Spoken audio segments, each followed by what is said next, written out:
अस्सलाम वालेकुम। हम स्टार्ट करें पार्शियल फ्रैक्शन। पार्शियल फ्रैक्शन की फर्स्ट टाइप है, दैट इज टाइप 1, जो कि है डिस्टिंक्ट लीनियर फैक्टर्स। सही है। डिस्टिंक्ट लीनियर फैक्टर्स का मतलब क्या है कि भाई आपका मैक्सिमम पावर एक्स की वन होगी। ठीक है, सॉल्यूशन करते हैं, स्टार्ट करते हैं। भाई आपका फॉर एग्जाम्पल एक क्वेश्चन है, that is 5 divided by x plus 1 x plus 2। Question में है कि आप पार्शियल फ्रैक्शन से सॉल्व करें इसको। ठीक है, तो सबसे पहले इसके स्टेप बाय स्टेप हम चलेंगे। स्टेप वन है आप इसको सपोज करोगे, suppose 5 upon x plus 1 x plus 2 बराबर है ए अपॉन प्लस बी अपॉन, जितने नीचे आपके पास डिनोमिनेटर में फैक्टर्स होंगे ना, आप उतने नंबर्स होंगे। अगर 3 फैक्टर्स होते यहाँ पर, अगर यहाँ पर 3 फैक्टर्स होते तो आप यहाँ पे प्लस सी भी करते। सही है। अच्छा, अब अपॉन में क्या करना है, अब एक अपॉन में एक ये लिखना है और दूसरे अपॉन में ये लिखना है। ठीक है, तो पहले अपॉन में आ गया एक्स प्लस 1 और दूसरे अपॉन में आ गया एक्स प्लस 2।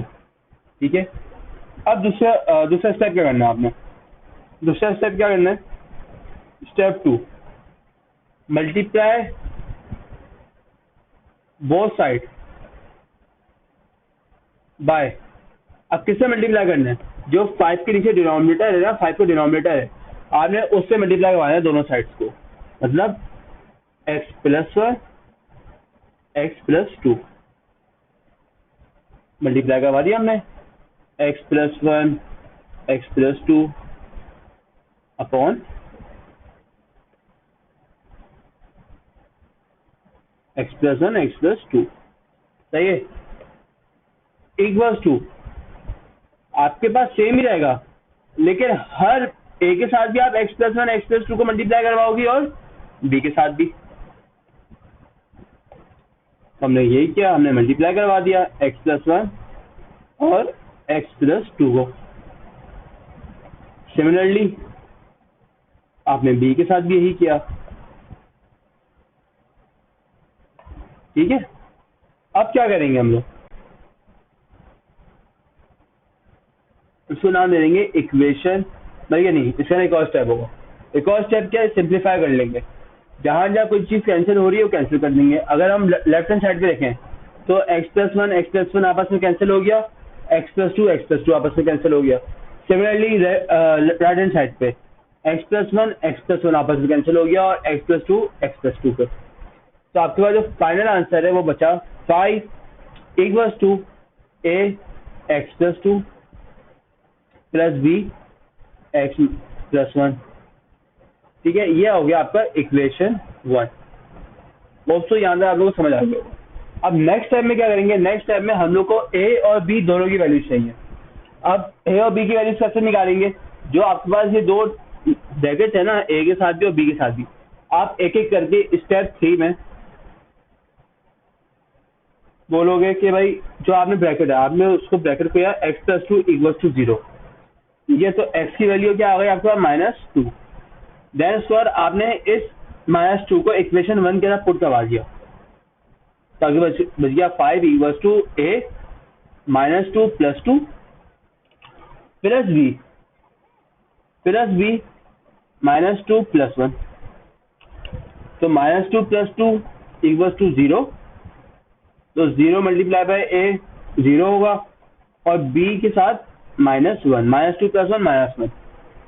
तो आपके पास आ गया 5 इक्वल्स टू 0 माइनस बी।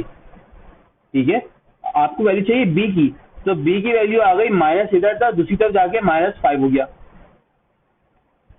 तो एक बी की वैल्यू आ गई। आपने इसको बोल दिया ये 2 है। ठीक है, अब थर्ड क्या किया आपने, अब जो एक्स के साथ है ना, स्टेप 4, आपने एक्स प्लस 1 उठाया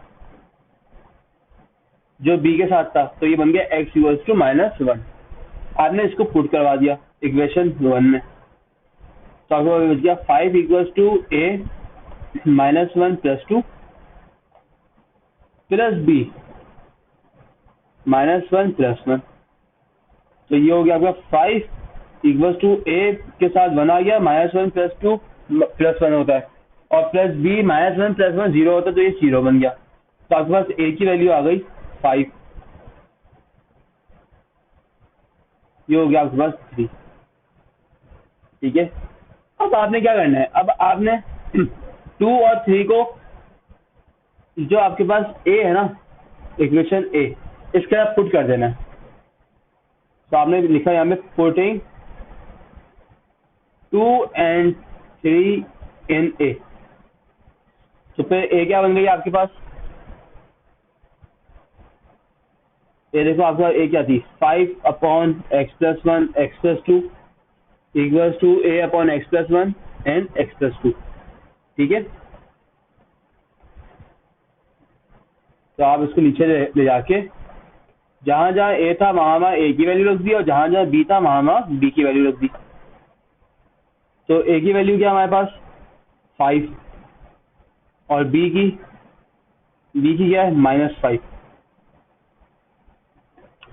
तो अब आप ये देखें, -5 का जो माइनस है, माइनस प्लस माइनस होता है, तो फिर आप अगर इसको माइनस लिख दो डायरेक्ट, तो कोई इशू है? नहीं सर, कोई इशू नहीं है। तो ये आपके पास फाइनल आंसर है, ये कहलाती है पार्शियल फ्रैक्शन। ठीक है, होप तो आप लोगों को समझ आ गया हो।